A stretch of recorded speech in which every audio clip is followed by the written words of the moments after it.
धनु राशि वालों, स्वागत करते हैं आप सभी का। अभिनंदन है धनु राशि भिंड यूट्यूब चैनल में। बंधुओं, आज का यह वीडियो कोई साधारण कार्यक्रम नहीं, एक बहुत बड़ा चेतावनी कार्यक्रम है, क्योंकि पितृपक्ष के इस पखवाड़े में शनि देव आपसे हो गए हैं भयंकर क्रोधित। जी हाँ बंधुओं, शनि देव तभी क्रोधित होते हैं जब आपके हाथों कोई बड़ी गलती हो जाती है।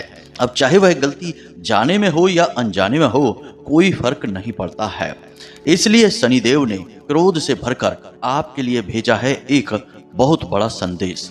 इस संदेश को आपको सुनना बेहद आवश्यक है। इसे बिल्कुल भी अनदेखी मत करना, वरना एक तरफ तो आपको पितरों का आशीर्वाद लगेगा और दूसरी तरफ शनिदेव का भी प्रकोप आपको सहना पड़ेगा, और जिसका नतीजा यह होगा कि जीवन में भयंकर विनाशकारी घटनाओं का एक सिलसिला सा शुरू हो जाएगा। दुर्घटना, बहुत बड़ा घाटा, बीमारी, ग्रह क्लेश, कोर्ट कचहरी के चक्कर और ना जाने क्या क्या परेशानियां आएंगी, हम आपको बता भी नहीं सकते हैं। इसलिए आपसे बस एक ही निवेदन है कि इस कार्यक्रम को अंत तक अवश्य देखना, और शनिदेव ने आपके लिए क्या संदेश भेजा है इसे निश्चित तौर पर जान लेना, और कैसे शनिदेव के क्रोध को शांत करना है, कौन सा वह महाशक्तिशाली उपाय करना है, सब कुछ आपको हम विस्तार से बताने जा रहे हैं। बस ठंडे दिमाग से इस कार्यक्रम को अंत तक देखना। तो जयकारा बोलो माता रानी का, जगत माई महामाई माँ भद्रकाली की जय बोलो, शनिदेव भगवान की जय बोलो। बंधुओं, जब शनिदेव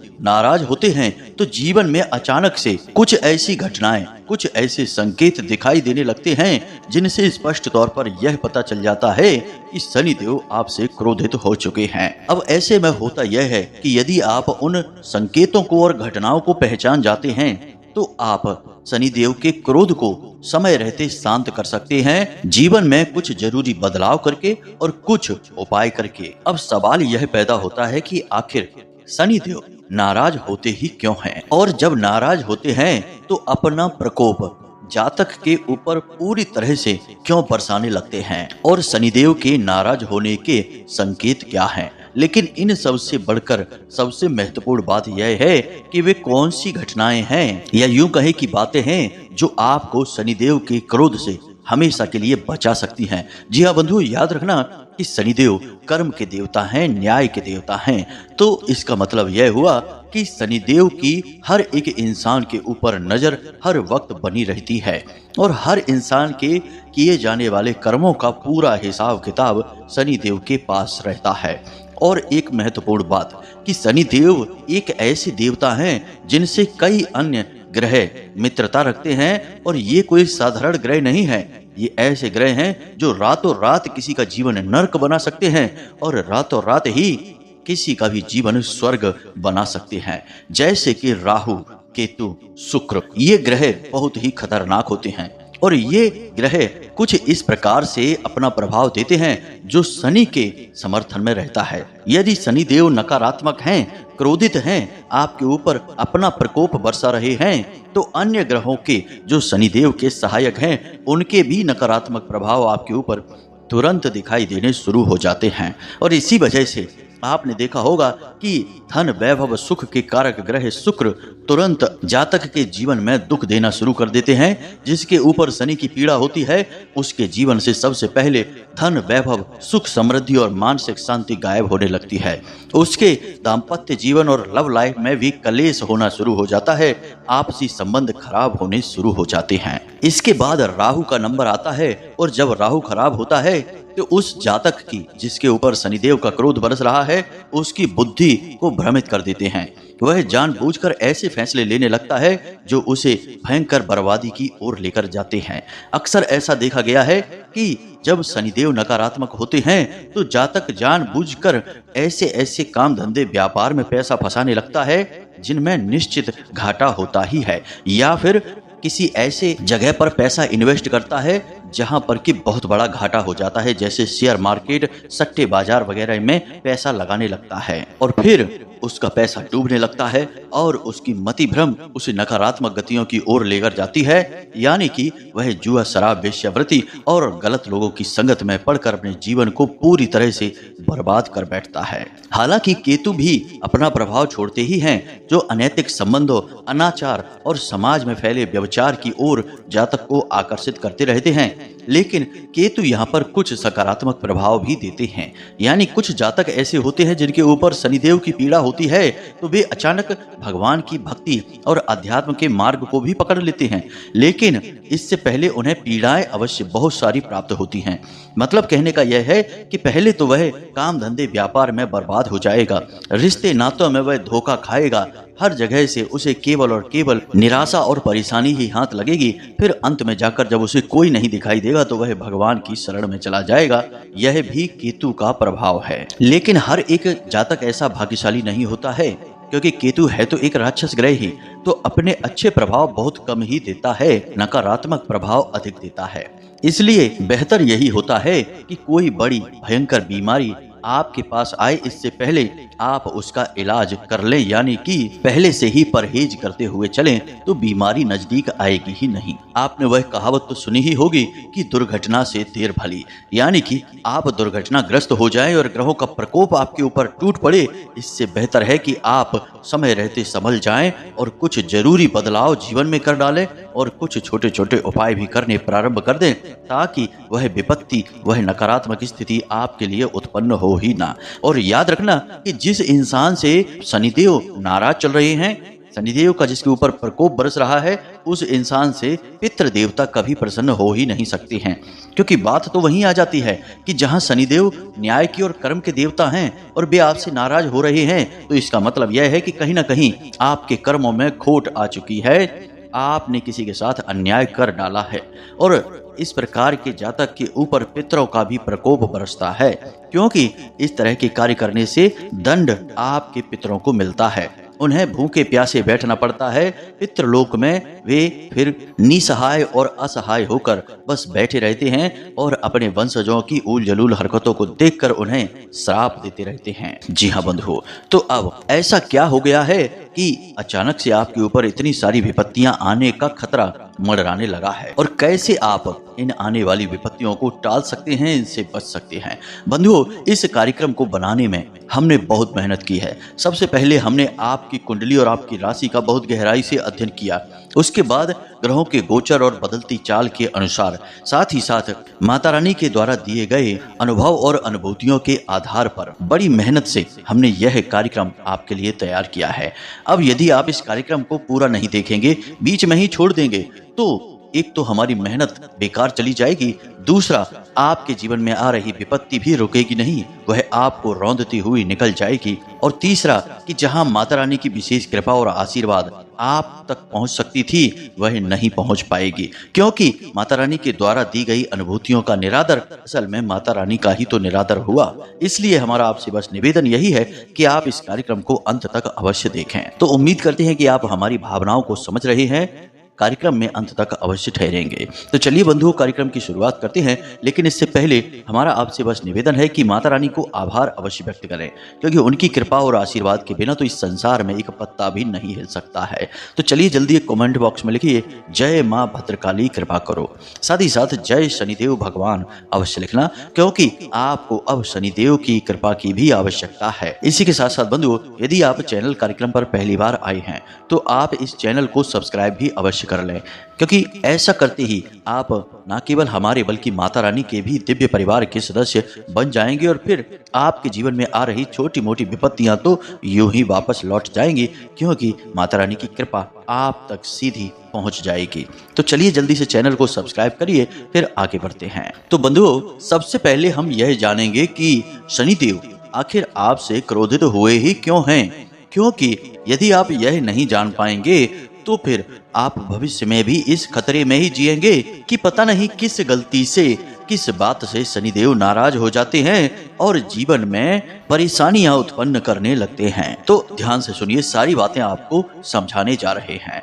पिछले 5 से 7 दिनों में आपके हाथों से ये 3 काम निश्चित तौर पर हुए ही होंगे। जरा विचार करके देखना, अपने जीवन के बारे में आत्ममंथन करके देखना। हम आपको इन 3 कार्यों के अलावा भी कुछ और कार्यों के बारे में बताएंगे, जिनमें से आप खुद मिलाकर देखना कि आपसे कौन सी गलती हुई है। फिर हम ग्रहों की चाल के विषय में भी आपको बताएंगे कि क्यों ऐसा हो रहा है कि शनि आपको पीड़ा पहुंचा रहे हैं। अगले 5 से 7 दिनों में आपके जीवन में खतरा बहुत अधिक मंडरा रहा है। तो अब ध्यान से सुनिए सारी बातें और इनका मिलान अपने जीवन में करते चलिए।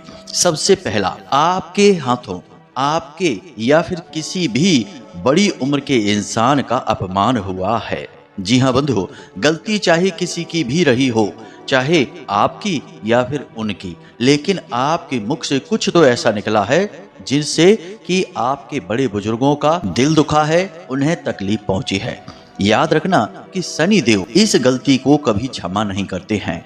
जब कोई इंसान अपने से बड़ी उम्र के इंसान का अपमान करता है तो असल में वह 2 देवताओं से सीधी दुश्मनी मोल ले लेता है, अपने लिए परेशानी खड़ी करने लगता है। पहले हैं शनि देव और दूसरे हैं पितृ देवता। घर के बड़े बुजुर्ग, चाहे वे आपके घर के हों या किसी और के घर के हों, यानी आपके आस पड़ोस के कोई व्यक्ति सज्जन हैं, वे चाहे किसी और के घर के हों लेकिन हैं तो बड़ी उम्र के ही, उनका दर्जा बड़ा है। उनके दर्जे के अनुसार यदि आपने उन्हें सम्मान न दिया, उल्टा उनका अपमान कर बैठे, तो निश्चित तौर पर इन दोनों देवताओं का क्रोध तो आपके ऊपर बरसेगा ही।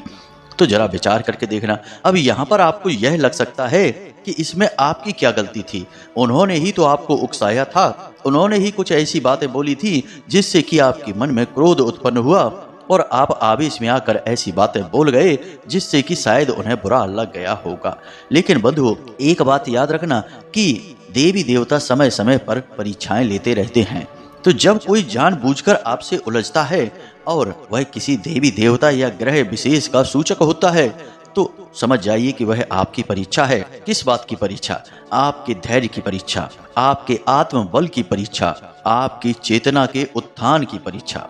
तो ऐसे में आपको धीरज के साथ काम लेना है। इसीलिए तो बाबा तुलसीदास जी ने रामायण में यह लिख दिया कि धीरज धर्म मित्र और नारी, आपतकाल परखिए चारी।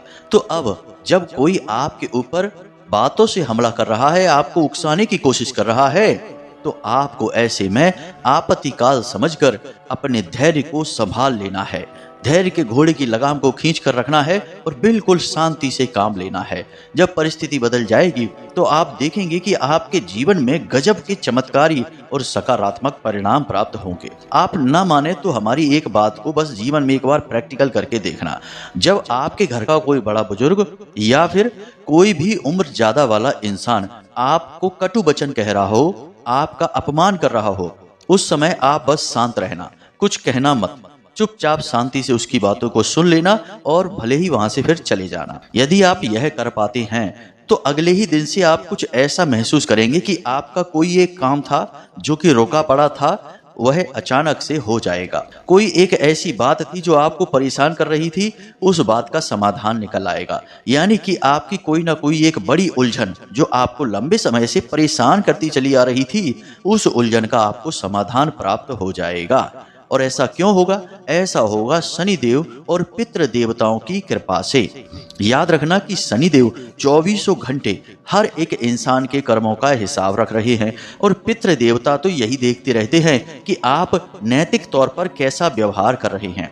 और जब आपका व्यवहार सकारात्मक रहेगा तो ये दोनों देवताओं में इतनी अधिक शक्ति है कि ये आपको दुनिया में सबसे अधिक ऊर्जावान बना सकते हैं, तरक्की दिलवा सकते हैं और जो आप चाहते हैं वह सब कुछ दिलवाने की क्षमता है। तो इस चीज का आप एक बार प्रैक्टिकल करके हमारे कहने से अवश्य देखना, पलट कर जवाब मत देखना और फिर देखना उसका नतीजा क्या होता है। अब बात करते हैं दूसरे कार्य की। तो बंधु, आपने किसी से पैसा ले रखा है या हिसाब किताब की वजह से आपके ऊपर किसी का पैसा निकल रहा है, कुछ भी ऐसी बात है जो पैसे से जुड़ी हुई है, लेकिन आप उस बात को पूरा नहीं कर पा रहे हैं।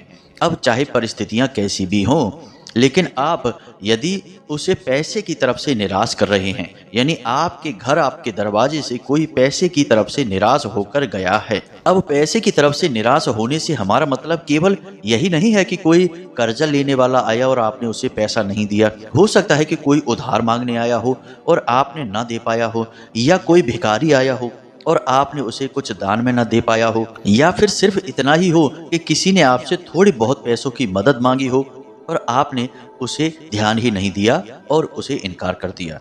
कहने का मतलब यह है कि आपके दरवाजे से निश्चित तौर पर कोई ना कोई पैसे को लेकर निराश होकर गया है। अब यहाँ पर आप यह सोच सकते हैं कि हाँ भैया, कर्जा लेने वाला आया था लेकिन हमारे पास पैसे हैं ही नहीं तो हम उसे कैसे देंगे।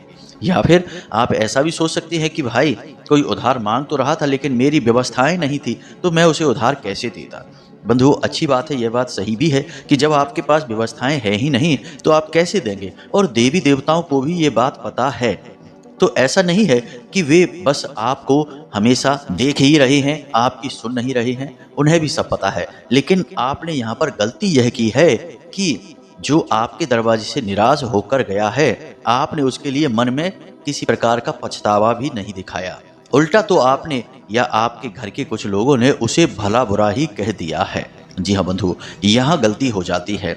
यदि हमसे कोई गलती होती है और हमारे मन में उसके लिए पश्चाताप का भाव होता है तो निश्चित तौर पर हमारी वह गलती क्षमा करने योग्य होती है। देवी देवता हमें उस गलती का दंड नहीं देते हैं। लेकिन यदि हमारे भाव ही नकारात्मक हैं तो हम निश्चित तौर पर दंड के पात्र हैं, सजा मिलती ही मिलती है। जरा अपना अवलोकन करके देखिए, मंथन करके देखिए, ये घटनाएं आपके जीवन में हुई हैं कि नहीं। जी हाँ बंधु, अब बात करते हैं तीसरे कार्य की।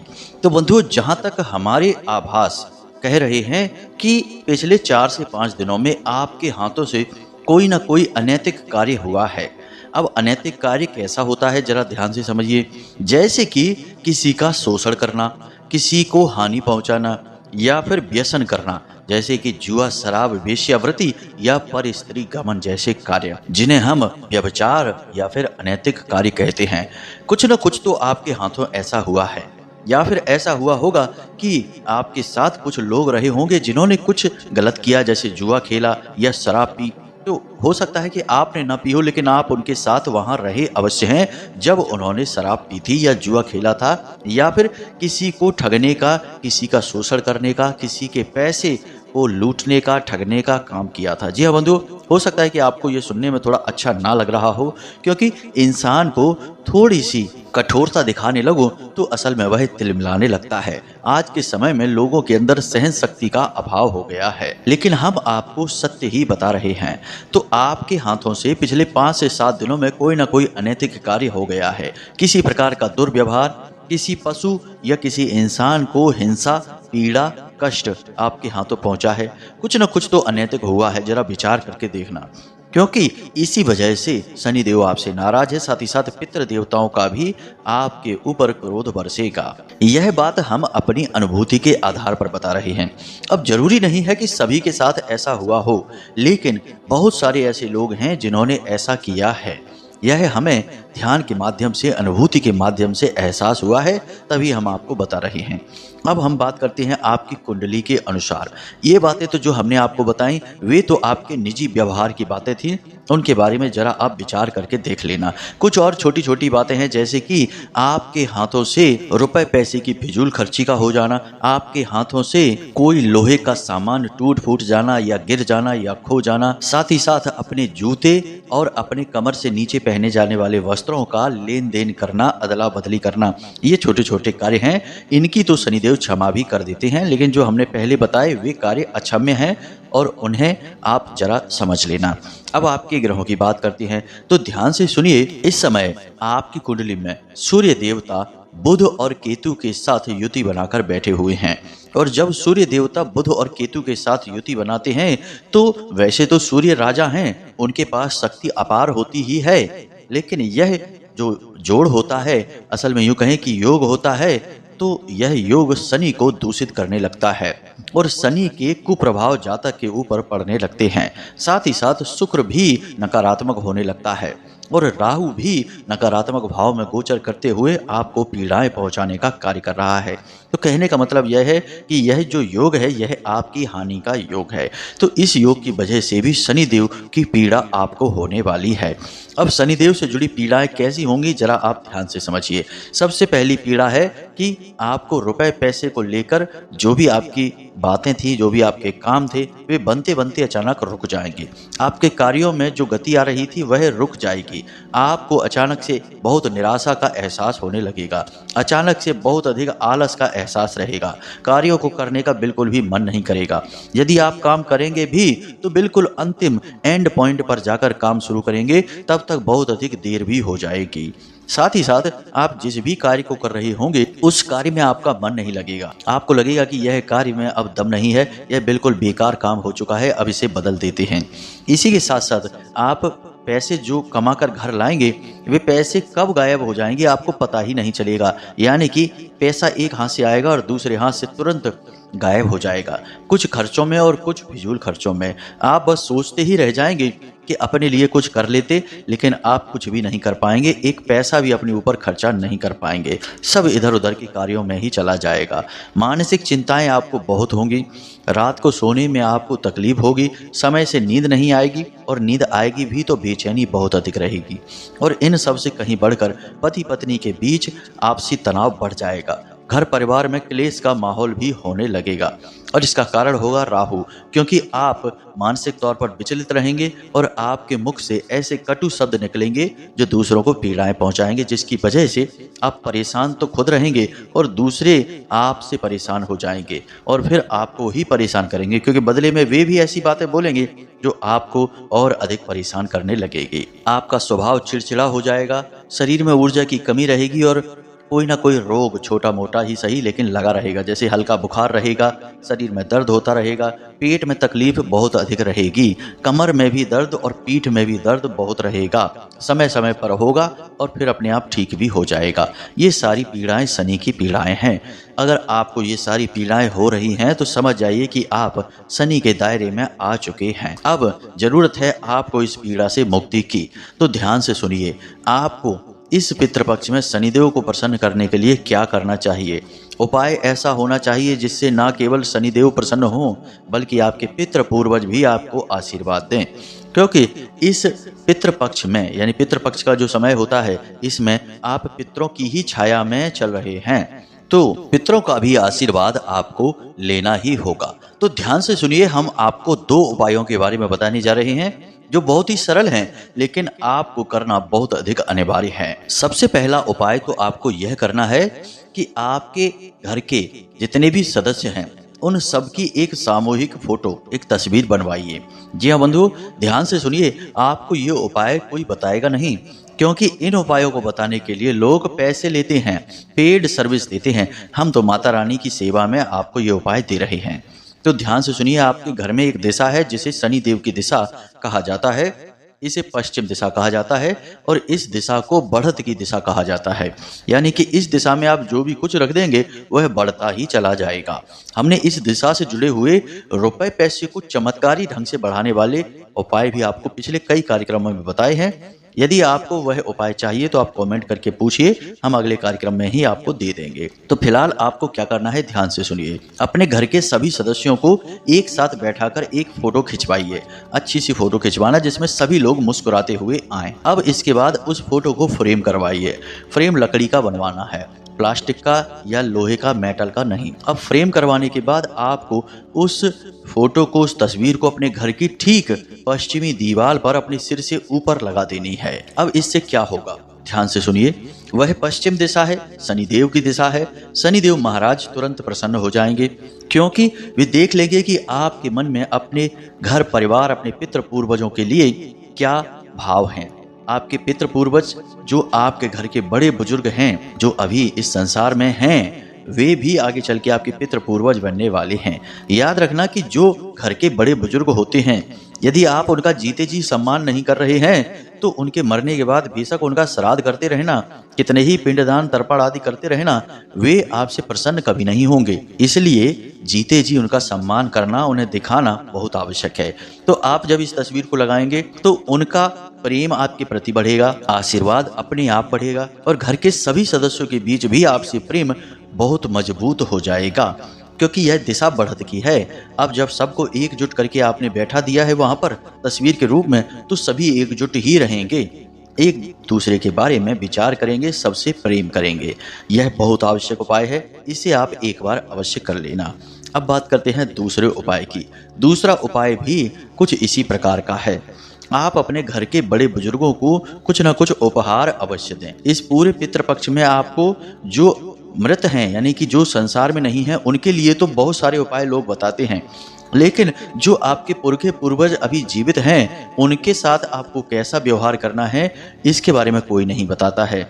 लेकिन आपके पितृ पूर्वज उन्हें भी देख रहे हैं। तो अब आपको क्या करना है कि जो आपके घर के सबसे बड़े बुजुर्ग इंसान हैं, चाहे आपके दादी माँ हो, आपके दादाजी हो, जो भी हैं, आप उन्हें किसी प्रकार का गिफ्ट, किसी प्रकार का उपहार अवश्य दें। उपहार चाहे छोटा हो बड़ा हो, कोई फर्क नहीं पड़ता है। उन्हें प्रसन्नता होनी चाहिए, यानी उनकी जरूरत की कोई छोटी मोटी चीज ही आप लेकर दे सकते हैं जिससे वो मुस्कुरा जाएं। अगर वो मुस्कुरा जाएंगे तो आपके पितृ 1 सेकंड में आपसे प्रसन्न हो जाएंगे और इधर शनिदेव भी आपसे प्रसन्न हो जाएंगे। ये 2 कार्य आपको करने हैं। तीसरा एक कार्य भी आप कर सकते हैं कि शनिदेव को शनिवार के दिन छाया दान कर सकते हैं। हमने छाया दान के विषय में आपको कई बार बताया है। अब भी यदि आपको नहीं पता है तो आप हमसे कमेंट करके पूछें, हम आपको इसके ऊपर भी एक विशेष कार्यक्रम बनाकर दे देंगे। छाया दान से शनिदेव बहुत अधिक प्रसन्न होते हैं और हमें नहीं लगता कि शनिदेव को प्रसन्न करने का इससे बड़ा कोई उपाय है, क्योंकि छाया दान करना यानी कि शनिदेव को उनकी माँ के साथ सम्मान करना है और शनिदेव अपनी माँ से बेहद प्रेम करते हैं। इसलिए यह उपाय सबसे ज़्यादा शक्तिशाली और सबसे ज़्यादा कारगर है। इन उपायों को आप अवश्य कर लीजिए। संकेतों को जो हमने बताया है उन्हें अपने जीवन में मिलाकर देख लीजिए। हम तो कहते हैं कि यदि संकेत ना भी मिले तब भी आप इन उपायों को कर लीजिए। जरा जरा से ही तो उपाय हैं, कोई बहुत बड़ा खर्चा तो है नहीं या बहुत अधिक मेहनत का कार्य भी नहीं है। छोटे छोटे से कार्य हैं, लेकिन इन कार्यों के बड़े ही पॉजिटिव रिजल्ट आपको अपने जीवन में तुरंत देखने को मिलेंगे। आज इन कार्यों को करिए और कल से ही जीवन में इनके पॉजिटिव रिजल्ट देखना शुरू कर दीजिए। तो अब जो जानकारी हमने आपको दी है उसे अच्छी तरह से समझ लीजिए और अपने जीवन में उतारिए और उसका लाभ ले लीजिए। इसी के साथ साथ यदि कोई प्रश्न आपके मन में उठता है तो आप कमेंट करके पूछें या डिस्क्रिप्शन में दिए गए व्हाट्सएप नंबर पर मैसेज करके भी पूछ सकते हैं। अब आज के इस कार्यक्रम को विराम देते हैं। हमेशा हंसते रहिए, मुस्कुराते रहिए। दिन में एक बार मंदिर अवश्य जाइए, क्योंकि आपका उद्धार उन्हीं प्रभु की कृपा से होना है। तो प्रेम से बोलिए जय माई की, जय माँ भद्रकाली। माता रानी आपका कल्याण करेंगी। धन्यवाद।